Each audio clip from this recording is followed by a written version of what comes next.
ডাকসু নির্বাচনের অভিজ্ঞতা ভবিষ্যতের রাজনীতিতে তাৎপর্যপূর্ণ হলেও জাতীয় নির্বাচনে এর প্রভাব পড়বে না বলে মনে করেন নাগরিক ঐক্যের সভাপতি ও ডাকসুর সাবেক ভিপি মাহমুদুর রহমান মান্না।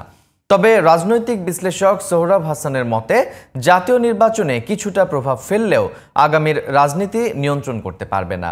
শিক্ষার্থীদের প্রত্যাশা পূরণে ডাকসুর নতুন কমিটিকে দায়িত্বশীলতার পরিচয় দিতে হবে বলে মত তাদের। হাসান আল মামুনের রিপোর্ট। ঢাকা বিশ্ববিদ্যালয়ের কেন্দ্রীয় ছাত্র সংসদ ও হল সংসদ নির্বাচনে ইসলামী ছাত্র শিবির সমর্থিত প্যানেলের নিরঙ্কুশ জয় হয়েছে। নির্বাচনের ফলাফল বিশ্লেষণ করলে দেখা যায় বিজয়ীদের সঙ্গে তাদের নিকটতম প্রতিদ্বন্দ্বীর ভোটের ব্যবধান বেশ কয়েক হাজারের। তরুণরা চাঁদাবাজি ও দখলদারিত্ব দেখতে চায় না বলে ডাকসুতে ইসলামী ছাত্র শিবিরের প্যানেল জয় পেয়েছে বলে মনে করছেন ডাকসুর সাবেক ভিপি মাহমুদুর রহমান মান্না এবং রাজনীতি বিশ্লেষক সোহরাব হোসেন। তিনটা টার্মে কোনো ভোটই হয়নি, চাচ্ছাতাই হয়েছে। মানুষ আশাই হারিয়ে ফেলেছে, কোনো আস্থা রাখেনি ভোটের উপরে। নির্বাচন যে হয়েছে এটাকে আমরা স্বাগত জানাই। শিক্ষার্থীদের সঙ্গে তাদের যোগসূত্র এটা অনেক বেশি প্রভাবিত করেছে ফলাফলে। রাজনৈতিক বিশ্লেষক ও ডাকসুর সাবেক ছাত্র নেতারা মনে করেন ডাকসুর এই ফলাফল প্রচলিত ক্ষমতা নির্ভর রাজনীতির বিরুদ্ধে শিক্ষার্থীদের প্রতিবাদ। তাই যারা নির্বাচিত হয়েছেন নতুন ধারা প্রচলনে তাদের দায়িত্বও বেশি।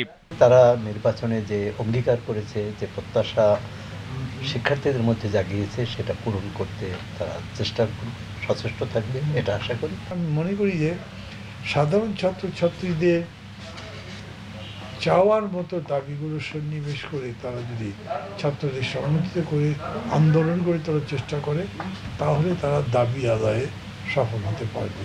ডাকসুর ফলাফলের প্রভাব কি জাতীয় নির্বাচনেও পড়বে এমন প্রশ্নে ডাকসুর সাবেক ভিপি মাহমুদুর রহমান মান্না বলছেন তেমন সম্ভাবনা কম। তবে সোহরাব হোসেন মনে করছেন এই ফলাফল গুরুত্বের সাথেই নেবে দলগুলো। এই ভোটটা ভালোভাবে হতে পারলো, এটা মানুষের মধ্যে একটা আশার সঞ্চার করতে পারে যদি ফার্দার কোনো এসকেলেশন অফ টেনশন না হয়। যে সংগঠনটি জয়ী হয়েছে তার অভিভাবক সংগঠন হচ্ছে জামাত ইসলাম। তরুণদের মধ্যে বা শিক্ষার্থীদের মধ্যে তাদের যে ভিতটা শক্ত, সেটি তারা বলবে। এবং এটি তো ঢাকা বিশ্ববিদ্যালয়ে নির্বাচনটি হলেও সারা দেশের প্রতিনিধি সেখানে ছিল, আর সেই জাতীয় রাজনীতিতে ওই প্রভাবটা থাকবে। ডাকসু নির্বাচনের মধ্য দিয়ে গণতান্ত্রিক ধারার যে মাইলফলক তৈরি হলো, আগামী জাতীয় নির্বাচনের জন্য সেটি ইতিবাচক বলে মনে করছেন বিশ্লেষকরা। Hasan Al Mamun, GTV news, Dhaka.